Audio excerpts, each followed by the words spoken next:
What's up, everybody? P691000 here. I apologize for not uploading a video last weekend. I got a little busy. Things got a little bit hectic last weekend, but I'm back and we are up and we are back to our regular schedule. I will continue to keep uploading a video every weekend. So sorry I missed last weekend. Today we're gonna do a really creepy urban legend, and it's about the Bunny Man. Now, some of you may have heard of the Bunny Man. This is the first time I've ever really heard of him. So let's get into it. The Bunny Man is an urban legend monster that was first seen in a 1900 newspaper article. It was a giant humanoid bunny or a man in a bunny costume holding a knife. It is mentioned in the cryptozoological book Monsters of Virginia, as well as Monsters of Maryland. The Bunny Man is an insane murderer who has reports of killings or sightings only on Halloween every 10 or 20 years at 12 o'clock a.m. under a bridge. It is said that if you stay there beside the bridge in the town of Colchester, Virginia, you will see him. After midnight, there will be a bright white light under the bridge. Under the white light will appear a humanoid murderous bunny with an axe or a knife. There have been very few sightings of this murderer. There is little that is known about him except that some say he is an escaped mental patient from an asylum.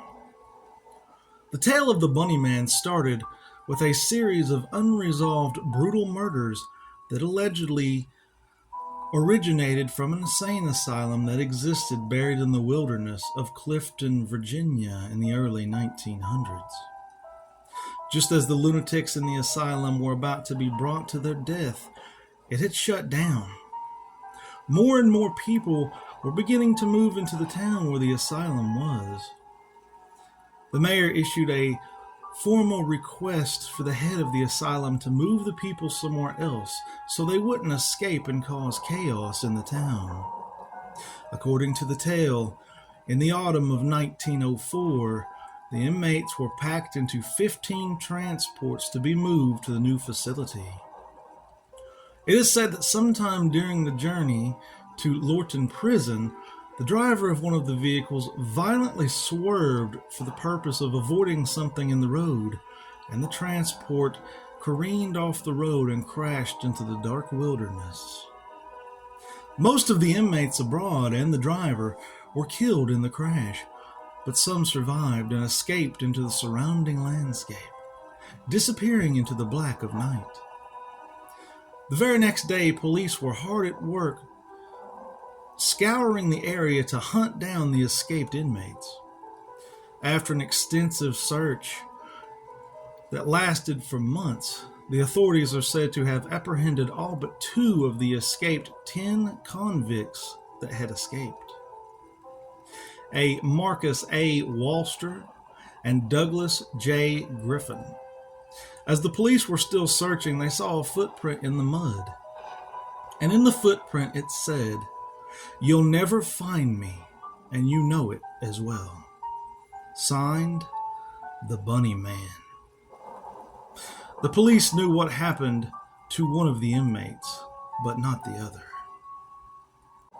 One evening, on Halloween night in 1905, a group of teenagers went to the Colchester Overpass near Clifton, Virginia, which was now known as the Bunny Man Bridge.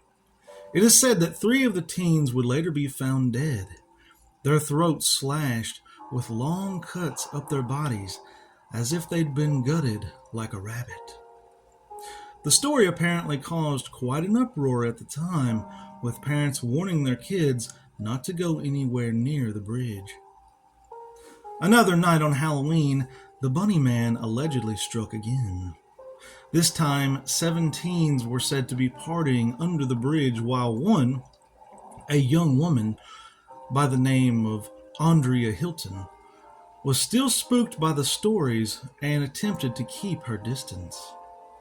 According to her account, there was a dim light which approached the bridge, followed by a blindingly bright flash of light emanating from under it at around midnight, after which she could hear the screams of her companions through the chilly night air.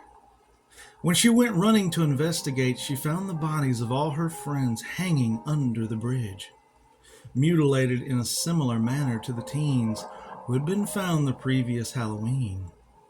According to the story, she would apparently eventually be charged with the murders and locked away in a mental institution.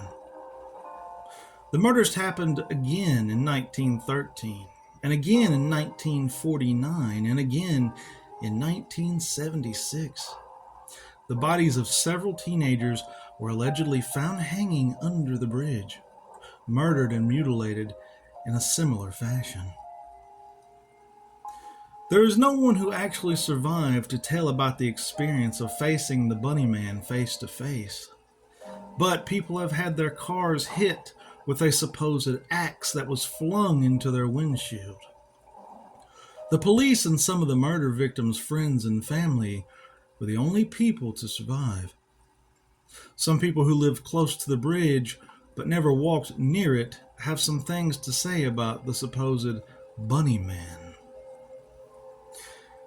Quote, "You have been messing up my property by dumping these tree stumps, limbs, and brush and other things onto the property. You can make everything right by meeting me tonight and talking about the situation." Unquote. This was a call to a police station in Virginia, and they investigated the area, and this was what they had to say about the investigation. After an extensive investigation into this and all other cases of the same nature, it is still unclear as to whether or not there really was a Bunny Man. The only people who have seen this so-called Bunny Man have been children, or rather young ages. Upon interviewing everyone in this case that may have any knowledge of any incidents concerning the Bunny Man, there has been no significant information uncovered that would lead to the identity of the person or persons that were posing as this man. This case will be marked as inactive. And that was our video on the Bunny Man. Pretty creepy, very creepy. One of the creepier urban legends that I've ever heard. Definitely kind of gave me the 1950s Man with the Hook type vibes. The killer on the loose, the insane killer on the loose. Cool story. Cool urban legend. I thought you guys would enjoy that.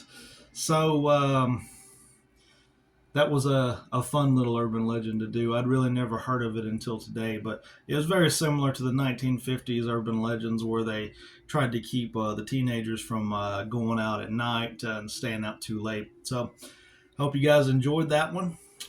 Peace, love. I love you all. Have a great day. And don't go close to any unknown bridges.